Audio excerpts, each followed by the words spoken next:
shake your head in disbelief when people say, climate change is the most important issue in global health or even for American health. No, it's not. Let's all go with climate change is happening. Humans are a cause of it, if we don't necessarily go with the sole or primary cause. Okay, that brings us to the idea of, it having cataclysmic results. In your lecture, and I watched all of it at Purdue, I think it was Purdue, it was within the last 6 months, something stood out at me. You said that we don't have good, strong data for climate change increasing climate-related deaths. So could you, I guess, sort of fill me in on what that means and what data there would be the most convincing, compelling, or people should focus on if it's incomplete? Yes. So first of all, if you look at how people die from climate-related disasters, that be storms, wildfires, droughts, and floods. Those are sort of the best ones that we have good evidence for, at least for the last century or so. It's not such. I think most people, if you just ask them, they would probably assume, it's going up and up. I mean, certainly that's what I'm seeing on CNN and all kinds of news reports all the time. Actually, it's gone down dramatically. So it used to be that these four things, so flood, storms, droughts, and wildfire, killed about 500,000 people each year on the planet. The last decade, it was down to below 20,000 people. So we've seen a reduction of, 97% or thereabouts. And remember, this is at the same time as the world has quadrupled in size. So we've simply become much, much safer. Mm-hmm. Now, this is not really anything to do with climate. It has to do with the fact that if you're richer, you're more resilient. If you're poor, you're really vulnerable. If you're not poor, you're much less vulnerable. So this is basically a fact of us getting out of vulnerability. And that's, of course, crucial because that's really what's going to fix a lot of the problems that we'll get from global warming, not actually fixing global warming first, but making sure that people are no longer vulnerable.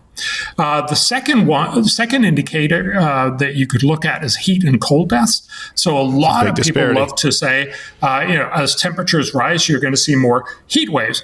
That's absolutely true. But the question is, how many deaths? Is that going to make it more dangerous? Well, there's two things to it. First of all, you need to recognize that by all measures, this is a very large international, well-established result from across the literature, but perhaps the best one is from 2021 in the Lancet journal. They estimate that globally, about 500,000 people die from heat every year, so from too hot temperatures. But about 4.5 million people die from too cold temperatures, so 9 times as many. We're not talking about a world where most people die from heat. No, most people die from cold. Cold is fantastically more dangerous for a lot of different reasons. And again, if you look at what's happened with the change in temperature, it's not such that as temperatures go up, you just see more people die from heat, although you probably do that.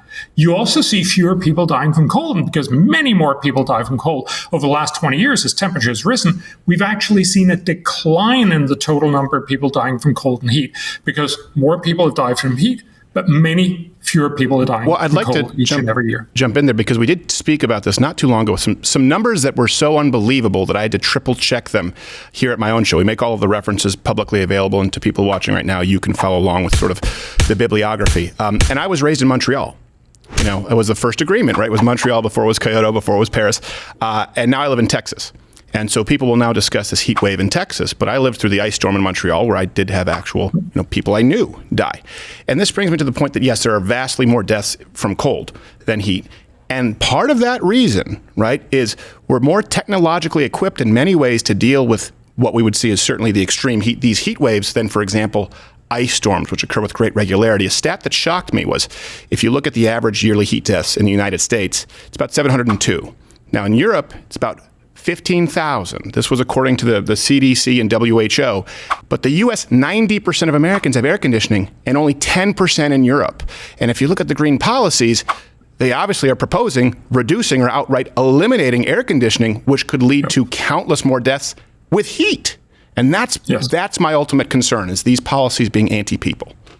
Oh, absolutely. And again, you have to be very careful when you talk about people dying from heat. That's typically just the very, very extreme end of the scale, just like acute. ice storms is also the extreme other end. Most people actually die of just uncomfortable extra heat or uncomfortable extra cold, because what happens is when you have heat, it gets harder to vigorously exercise. It gets harder to do a lot of things, and especially older people will have more of a risk to die. If you are more cold, you will have higher blood pressure, and that leads to cardiac arrest and many other problems. So this is sort of secondary effects, but you're absolutely right. Many more people die from not being able to keep cold when it's hot or keep warm when it's cold. How do you do that? With electricity. You do that with access to cheap energy. Right. And so when we make energy more expensive, we actually make people die more. There's a great study a couple of years ago that showed what happened when the US did fracking. Fracking had a lot of different impacts. One of them was that gas, which heats about 70% of all Americans' homes, became much cheaper. That means especially poor people could keep their homes better heated in the winter. What is the impact of that? Well, the researchers estimated that by itself meant that each year 11,000 fewer Americans died every year. And of course, conversely, if you now make energy more expensive again, what happens? 11,000 more people will die each and every year. This is not costless. And again, it's not just because people like to sort of suggest, oh, it's just because you love money that you're so concerned about the fact that that cost will go up with climate policies. Well, money is just a shorthand for all the things that people can do. Yes, it means you can go more on vacation, but it also means you can actually keep your house heated so you don't die in winter. Also, by the way, that's the crux. That's a very rich white guy thing to say, that you just care about money. Go tell that to some kid living in rural India who can't actually keep himself cool to any degree, or in some cases, make sure that his food is safe to eat because he doesn't have the ability to cook it. It's such a privileged point of view when they try and throw it out.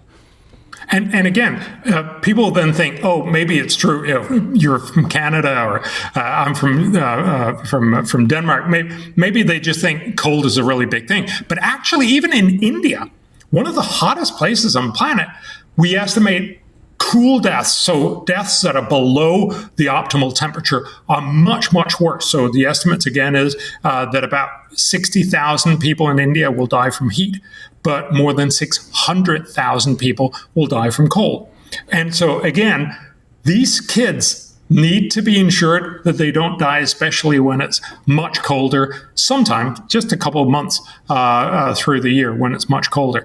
Why aren't we talking about that? And why are we so focused on making sure that energy becomes more expensive, especially for the poor? No, I think that's a very important point. I mean, if you take it all into account, let's even reduce it right from air conditioning or centralized air. Hey, if it gets that cold, how many of them have parkas?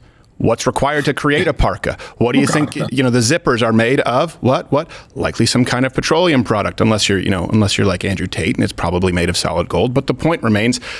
Let me ask you this, because you made some really good points on this, and I can't remember the data reference that you used. Was it like something IEAC?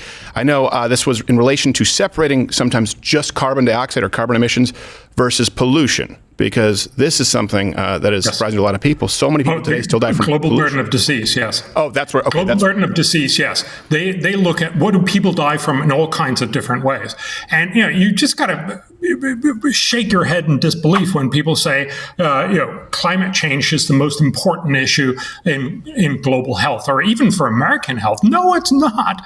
By far, and look, people know this. By far, the most important thing is that you die from cardiovascular disease and cancer, but also that you die from cold rather than heat. But in the poor part of the world, and we often forget that, now, environmental issues are big, but it's not what you think. It's not climate change. It's air pollution. In rich countries, it's outdoor air pollution that's dangerous.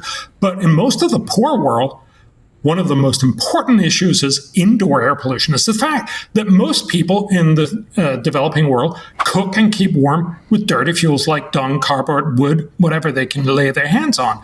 And that's why the World Health Organization actually estimates the average indoor air pollution, the average indoor air in most third world huts is about 10 times more polluted than the worst outdoor air pollution in Beijing or New Delhi.